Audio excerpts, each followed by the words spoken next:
morning.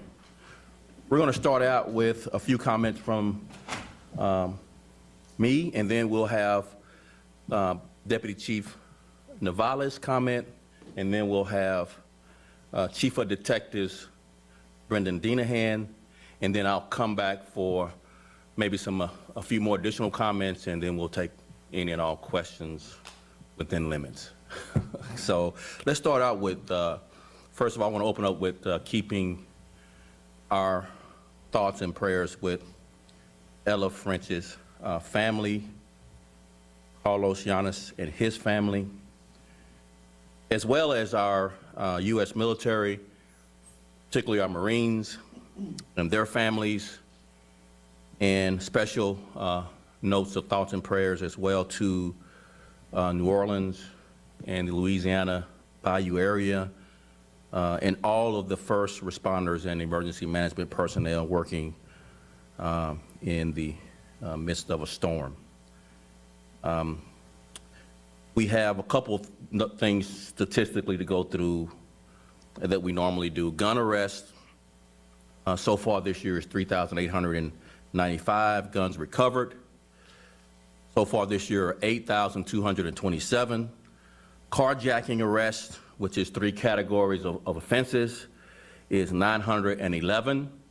The 3 categories are obviously vehicular hijacking, that's 218 arrests of that 911. Possession of a stolen motor vehicle is 258 of that 911, and the last category is criminal trespass to vehicle is 442 arrests of the total 911 arrests so far in 2021 for carjacking. And finally, a new category that we hadn't done much statistical analysis in media to, but we constantly review this, is our criminal conspiracy cases out of our criminal networks unit. We've had so far in 2021 22 criminal conspiracy investigations that's led to 43 arrests. The arrests include the following gangs: Latin Saints, Conservative Vice Lords, Four Corner Hustlers, Gangster Disciples, and Black Peace Stones. And with that, I'll turn it over to Deputy Chief Angel Navales of our Community Policing Unit. Angel.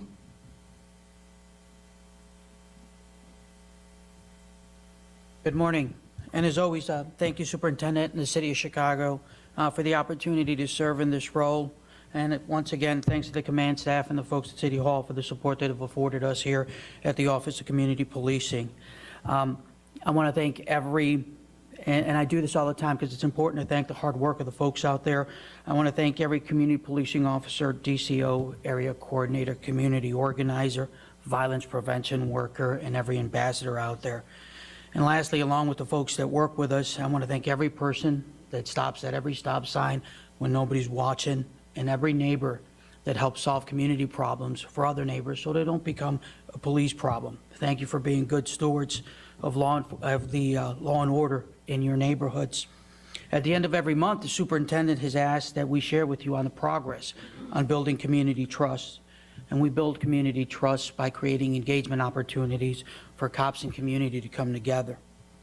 For the hot, muggy month of August 2021, Chicago Police Department and its community partners have put on an incredible 1,320 engagements. These are 1,320 opportunities in that month to advocate, to coach, to mentor, to support, and to feed those. And these are the folks that share borders within our city. In the month of August, the Chicago Police Department created and co-created 48 senior engagements, letting our seniors know that they're not forgotten, 40 business engagements to support businesses, to make sure that they're good neighbors, 55 faith-based engagement to show support for those who enrich our moral compass, 47 engagements to positively impact domestic violence, 46 charitable opportunities. An example is in Area 4.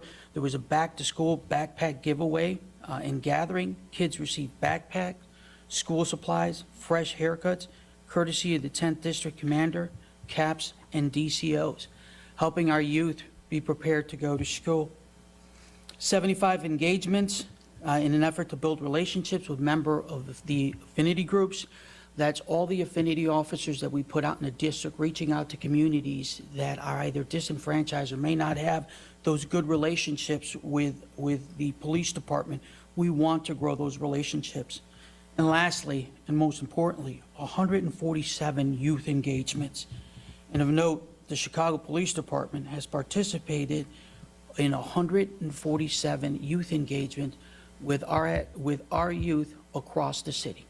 That's trying to create an environment where kids can get pulled out of areas where they have an opportunity of being courted into gangs such as the ones that the superintendent mentioned. This is only, that I just talked about, 468 out of the 1,320. This is a good number. We strive to get better, and we will continue to balance crime reduction with community building, advocacy, and support. And lastly, I want to take the time to remind folks out there to come out and join us. Reach out to your local community policing office and be part of these engagements. Be part of growing that relationship. Lastly, I want to touch on this. I want to give a special thanks on behalf of me, Director Brooks, and our department to members of the community safety team. Not only are they out there trying to decrease crime, but they're also finding time to join our neighborhoods in community engagements. They're at every Operation Clean, every Clean and Green, Bloom and Groom, every Rolling Rec, every community conversation. They help coach PALs in the West Side Baseball Leagues, and they're also feeding hundreds, if not thousands, along with Fight to Feed. So I want to thank the community safety teams. In honor of Officer Ella French, CST assisted in the Run to Remember by setting up the route on Saturday. They included placing pictures of all of the Chicago Police Department's fallen along the finish line to remind the officers of the names and faces of those heroes who paid the ultimate sacrifice, officers who ran and walked on Team Ella. I want to thank the community safety team, the city of Chicago, and the superintendent for the opportunity at trying to build these relationships. Thank you. We'll have Chief Detective Brendan Deanahan come up next, give an investigative update. Good morning. I want to give a brief update on a police-related incident that just happened about a block away from here where an offender shot at a police officer. So about an hour ago on 35th Street, right between Michigan and Indiana here, officers responded to a person with a gun call, and they saw someone matching that description, and they got out to approach that individual. That individual fled on foot and then turned around with a gun and shot one time at the officers. The officers were not struck. The foot pursuit continued, at which point the offender was eventually arrested, and with the help of some good community citizens, they pointed to where he threw the gun, and the weapon was recovered. So that just happened. It's an ongoing investigation, but I know the superintendent constantly speaks about it, and we have another incident here of instead of somebody complying with the police officers, or instead of just putting the gun down, they make a choice to shoot at the police officers, and we're fortunate enough that we don't have another officer severely injured. There was another incident last night on near North State Street where an individual was shot in the neck and then additionally shot in the back. And in that incident, a female was placed in custody with the gun. And once again, that investigation is ongoing. We don't have a motive for that yet. We're trying to go back and look at video to see what altercation may have occurred. With that, I'll turn it back over to the soup.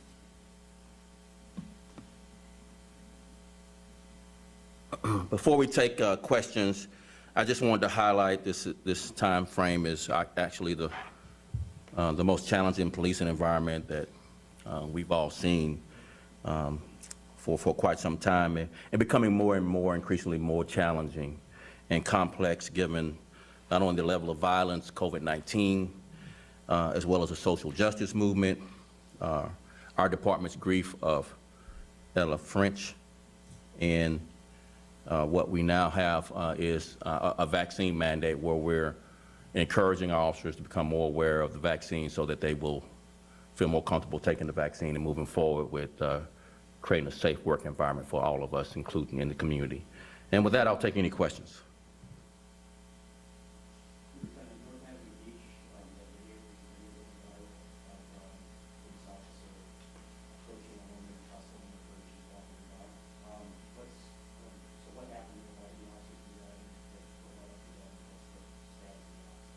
So when that happened, we immediately took action. We created an investigation that was preliminary in BIA, and the Bureau of Internal Affairs, which was then forwarded to COPA. COPA has purview over the investigation, and as soon as we get more information, obviously everything's still preliminary. What we do know is there was some closure of the beach, apparently, that preceded this interaction. And that's the extent of what we know.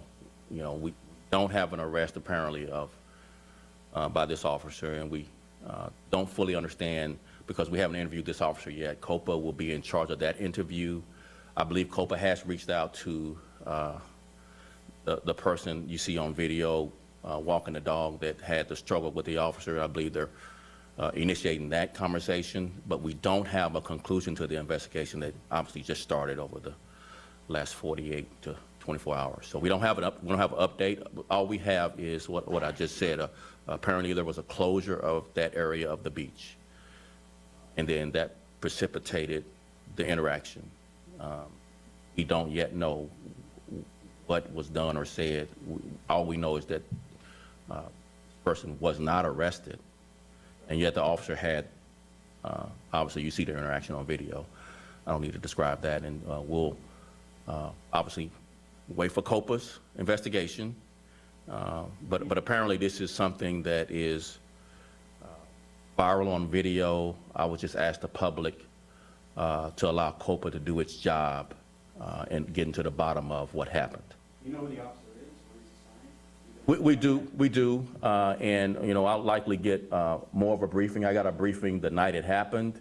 The following morning, when the Bureau of Internal Affairs made some inquiry, we do know beyond the video you see there is somebody on camera. We know that, but again, COPA's just initiated contact with this person.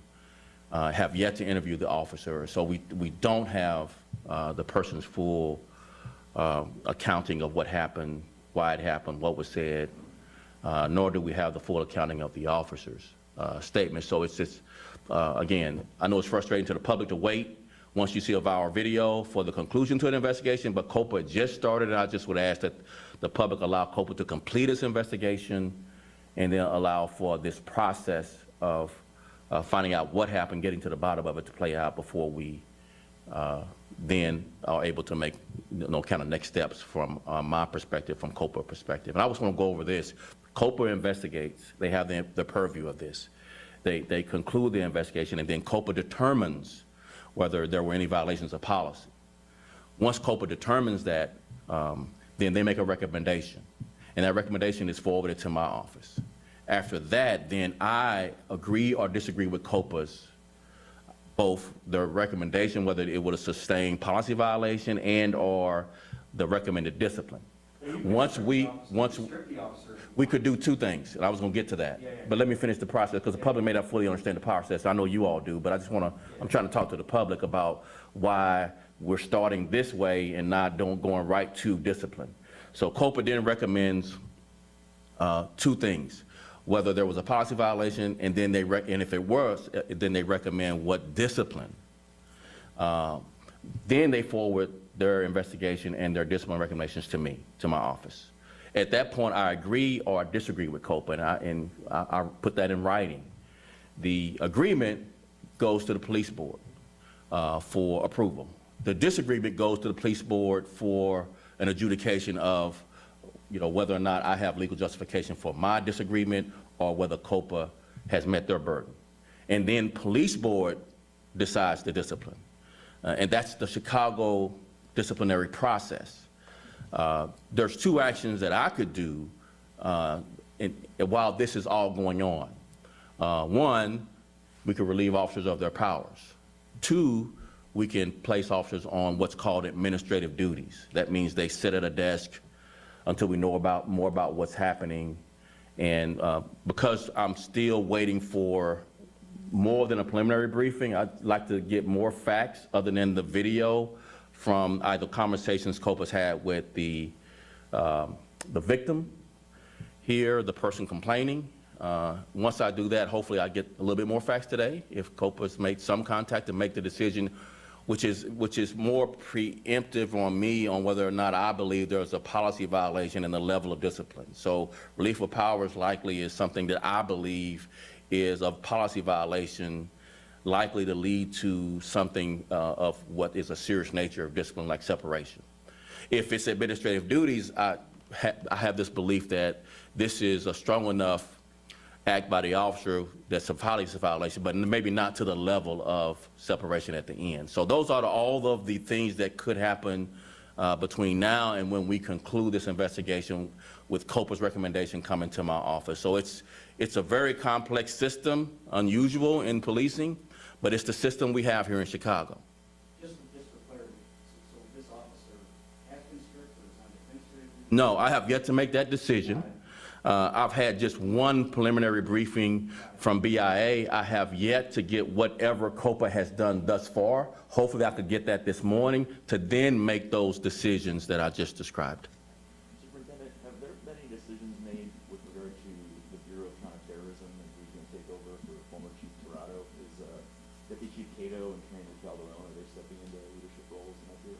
So we are going to make decisions here by September 1st. So in the next couple of days, we'll reveal those promotions to replace both Chief Tirado and Deputy Chief Mills. And then, as you know, the domino effects of who replaces the people being promoted. So I don't want to just give away the, what will happen in the next couple of days. I think a good question and good sources, by the way. But we want to hold off and just have a nice ceremony for these people who will be quite deserving of these promotions. Any other questions? Yes. Eric Watts, ABC. We saw a video of two men being beaten up on the corner block of State Street. Yeah. Wondering if you have any comment there and if you need more officers in that district. So that's the 18th district, as you know, and we have some follow-up. If you don't mind, I'll bring Chief of Detective Brendan Deanham back to give the follow-up on that incident, if you don't mind. Thanks, Brendan. Sure, so you saw the video that was released, and to get kind of right to the point, the detectives have created a seeking to identify it bulletin with descriptions and pictures of the suspects. And so actually after this, we'll work with News Affairs. We'd love to help. Normally when it gets pushed out through media and social media, people can identify these suspects much more quickly, and then the detectives can go to work. So the video kind of speaks for itself. There was some sort of altercation where three males were beating up another male, and then a separate male walked by and he was assaulted as well, and then some items were taken. So we do have a bulletin in place, and I'll actually work with News Affairs to push it out to you guys, and hopefully we can get these suspects identified as quickly as possible. So let me address one other aspect of this incident, that was how long it took for the officers to get there, the response time. So there were officers on Walking Beach that were nearby. From our preliminary review, took about 6 minutes to get there. Not everyone was cooperative. As you see, it's a very chaotic scene, but we have some follow-up that obviously we're going to do, hopefully lead to an arrest. Any other follow-up questions? Thank you all very much. Appreciate it.